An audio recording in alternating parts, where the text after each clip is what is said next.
I never thought my marriage would collapse with a single sentence. Yet there she was, one quiet Is that what evening, you think I sipping want? wine at our kitchen counter, saying it so smoothly I almost laughed. I think we should try an open marriage. The words rolled off her tongue like she had practiced in front of a mirror 100 times, and for a second I waited for her to grin, to tell me it was a joke.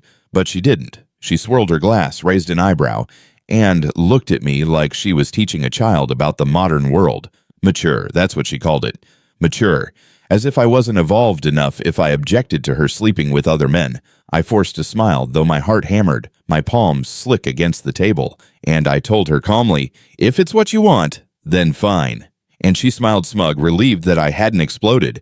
But what she didn't see was the storm building inside me. What she didn't know was that her little game had already opened a door I would never close again. In the days that followed, the signs were everywhere. Her phone glued to her palm, always turned face down, meetings that stretched late into the night, perfume that wasn't the one she usually wore, the faintest marks on her collarbone, laughter that belonged to another man, and though my stomach burned with humiliation, I said nothing. I let her believe I was the obedient husband, the one too weak to fight, but I was watching, and I was waiting. At a neighborhood barbecue, I heard two women whisper behind me. Can you believe she asked his permission when she already lined it up? She's cruel. He has no idea.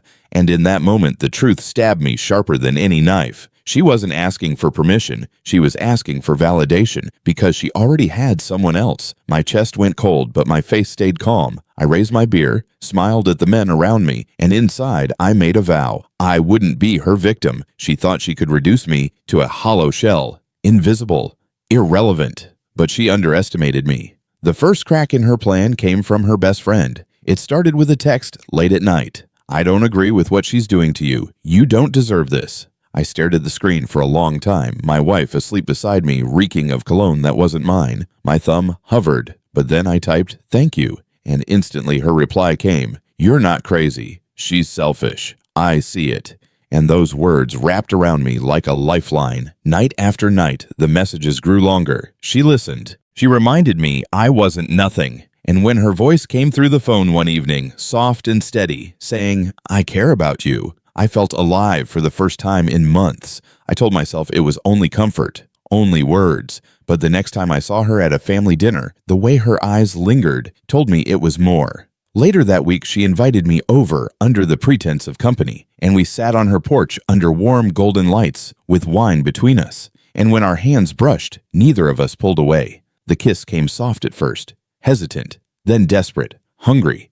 And though guilt stabbed at me, I didn't stop because in her arms I wasn't invisible. I was wanted. But that wasn't the end. The more dangerous fire came from somewhere closer, her sister, younger, sharper, bold. One afternoon after a family lunch, she cornered me, said bluntly, "I've been hearing things about you and her best friend. Is it true?" I deflected, but she pushed, said, "Don't make yourself her equal. You deserve better." And the way she said better made my chest tighten, made me see something unspoken flicker in her eyes. A week later, in a quiet moment, we were too close, too charged, and our lips collided fierce and reckless. A kiss that tasted of fury and longing and everything forbidden. Her hands clutched at my shirt. My fingers dug into her waist, and I knew in that instant I had stepped fully into her game. But not as the pawn, as the counterplayer. Of course, fate has a cruel sense of timing, because one evening, when I was inches away from her sister's lips again, my wife walked in, her face a mask of horror and rage, her scream ripping the air. Not just him, but you,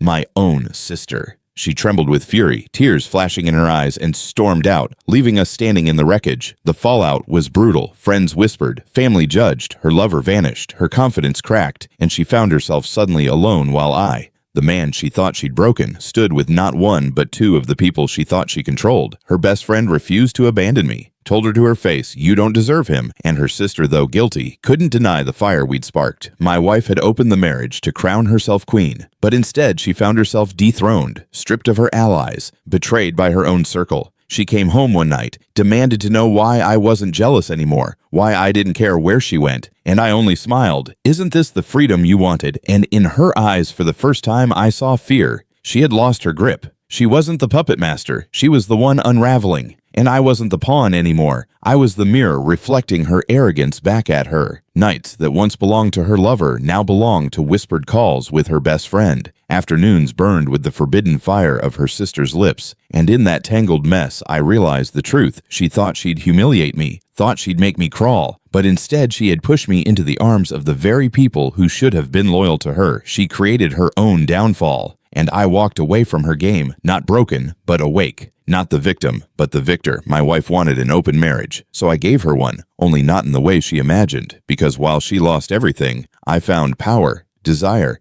and the one thing she never expected me to hold again: control.